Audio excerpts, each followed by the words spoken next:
Hey, what's going on, my fellow Sagittarius? Butch here. I am going to do your 1 week read.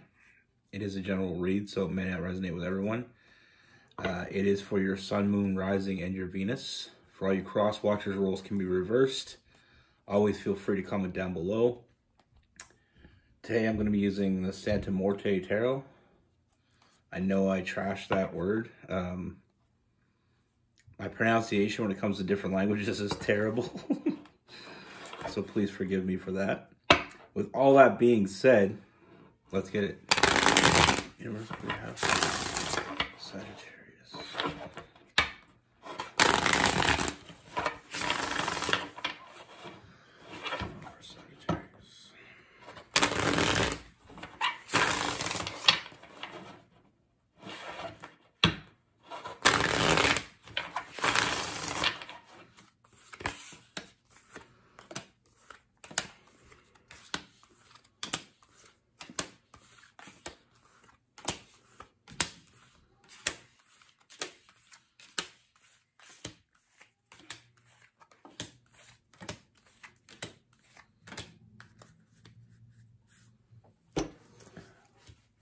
So the first thing I see, Sagittarius, is I feel like this is someone that you already know.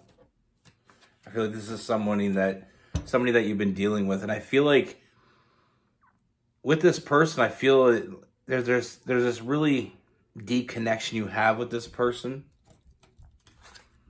You know, there's definitely something here. We have that Lover's card, that Gemini energy, and I feel like lately, I feel like there's been a lack of communication. You know, I feel like there is that feeling of distance. Almost feeling like this person that you're dealing with has taken some sort of step back. And I feel like, you know, I feel like you know what you want. And I feel like that's why this is bugging you as much as it is. You know what you want with that Two of Wands. You know, we got the Nine of Swords. I feel like this late nights, that anxiety that's getting to you is because you do know what you want. You know, and I feel like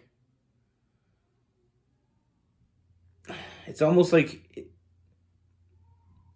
it's like they put their walls up. You know, I feel like we really started to get somewhere and then they put their walls up.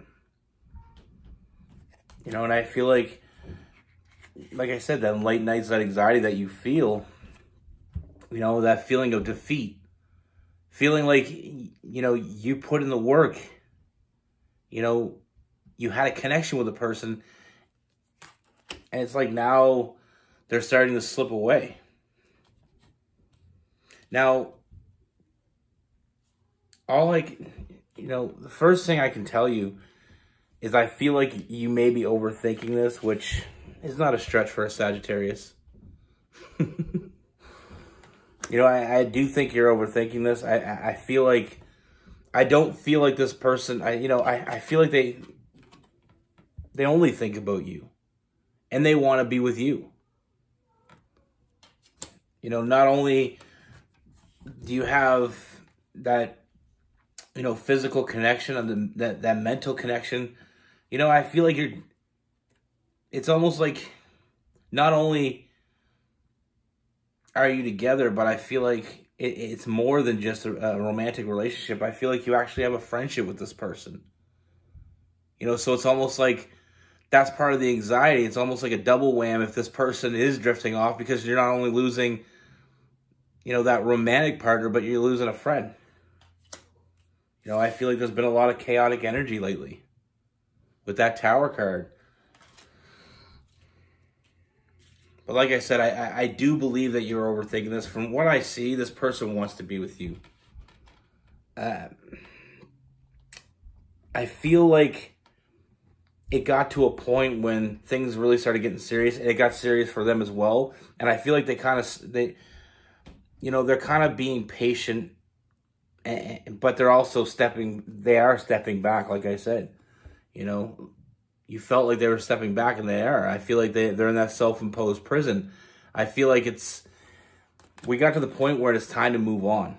It's time to, upgrade the relationship. And I feel like their biggest fear isn't what you think it is. They're afraid that you're hiding something from them. I feel like there is some jealous energy going on with this. With the Seven of Swords, I feel like they think you're up to something. Now,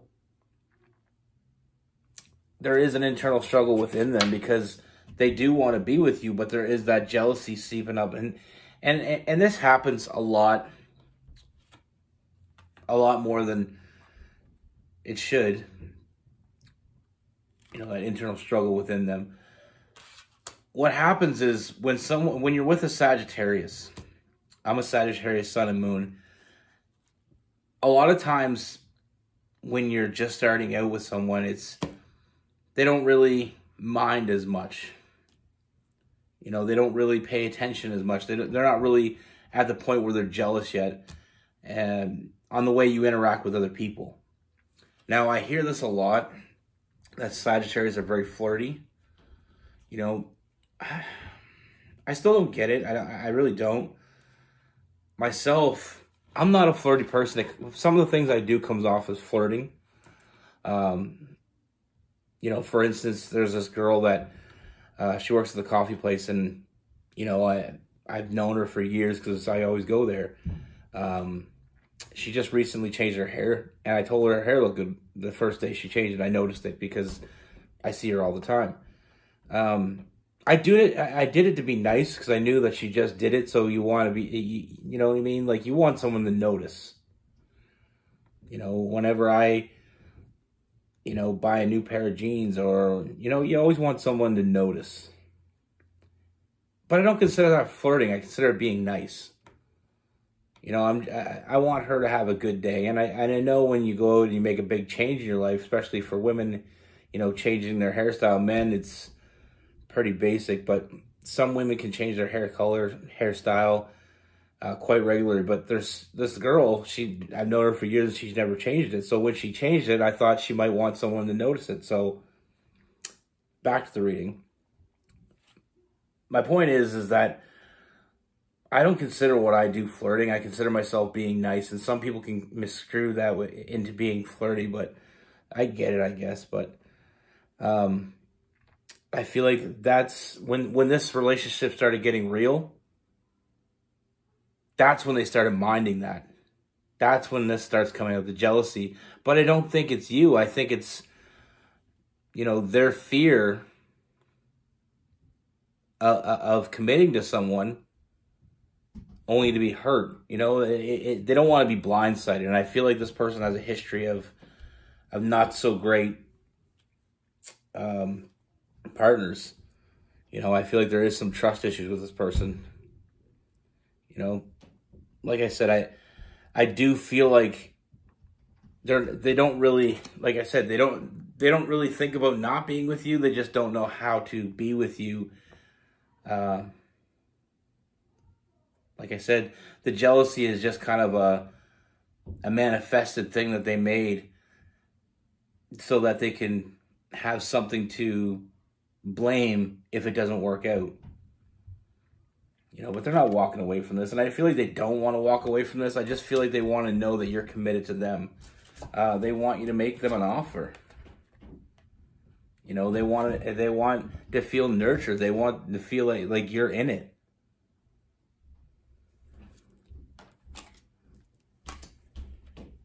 Like I said, this person, they'll love you unconditionally. That nurturing, loving energy. But I feel like I said, I feel like when it gets to that point, it's almost like they're trying to stand their ground. But, I mean, I see a lot of happiness in the future, and I see a strong foundation being built here, but I feel like they need to know that, and it's not even so much they need you to make them a serious offer. I feel like they want you to step up for them. They don't feel like you're doing that. They don't feel like, they honestly want you to go above and beyond. I feel like what's going on right now and the distance that you feel with this person, I feel like they worry that they'll rush into things. And that's why they're slowing it down. They're not really going anywhere. I just feel like they're just dealing with this issue that they're having now. Like I said, I feel like there is some jealousy, some trust issues. But that's all manifested by their past. And that's a lot of things we got to realize when you're with someone. You're not just dating them, you're dating their past 9 times out of 10. Some people can let that go, but some people, you know, if they've been cheated on, or if, you know, they've been abused, or if they've been taken advantage of financially, the next person they date is going to have a little bit of an issue with that kind of thing. You know, they're going to almost like double down. Like, I'm not going to, I want to know who I'm with before I commit. You know, this person, all they need is for you to step up for them. You need to go above and beyond. They want you to make them an offer, but like I said, I do see a lot of happiness. You know, they just want to be nurtured. They want to be taken care of. They want, I mean, it's not so much they want to be taken care of in a, you know, stability sense. They just want to know that you're there with them. Like I said, this jealousy thing that they have, feeling like you're flirtatious and feeling like you're not really committed, you know, a lot of that may be in their head. You know, but like I said, there comes a point in a relationship when things that were okay in the beginning are less okay now. You know, in the beginning, you didn't, you know, you might date somebody. Like, I remember I dated this girl a long time ago. And when I first dated her, I remember she had guy friends. And I was okay. You know, it didn't bother me at all. But then when things started getting a little more serious, when she wanted to go do something with her guy friends, it kind of bugged me. I'm not really the jealous type. I just, you know, things change. That's what I mean by this. Like, and it didn't work out for us because I'm not much of a sharer. But that was my fault. That wasn't her fault. That was my fault because in the beginning she was always like that. But she had way more guy friends and girlfriends, and you know, I got a little jealous. I was young. But like I said, I feel like this is what you're going through right now. And I feel like they just want to know. Now with this person, we have Gemini, Libra, Aquarius, Cancer, Pisces, Scorpio, Aries, Leo, and Sagittarius. You know, I don't mean to go on with long stories. I mean, I love telling stories, but you know, it's very relevant. It's funny how that works. You know, you could be dating someone, and you know, in the beginning, when you weren't really sure, when there wasn't really a future planned yet, you know, when you first meet someone, things change. And I mean, I feel like that happens with everybody. I feel like, you know, like my sister, she dated a guy, and I remember he used to play video games all the time, and it didn't bother her. But then when they dated for a while, she wanted more of a commitment. She used to tell me all the time how much it got on her nerves. You know, all he wants to do is play video games. And that's what he did when you got with him. You know, same as, you know, if you start dating someone, you know, they drink all the time, and, you know, you think that's something you can deal with, and then one day you realize that they drink way too much. When things start getting into a relationship form, you know, you start trying to depend on someone, and you can't trust that they're going to be there because they may be out doing their thing. And they're just examples, but there's so many different examples of it. And I can name about 30 right off the top of my head. But like I said, sometimes in a relationship, when things start to get serious, the issues come to the forefront, and we have to deal with them. Now, that's what I got for you. Be good. Take care. Stay safe.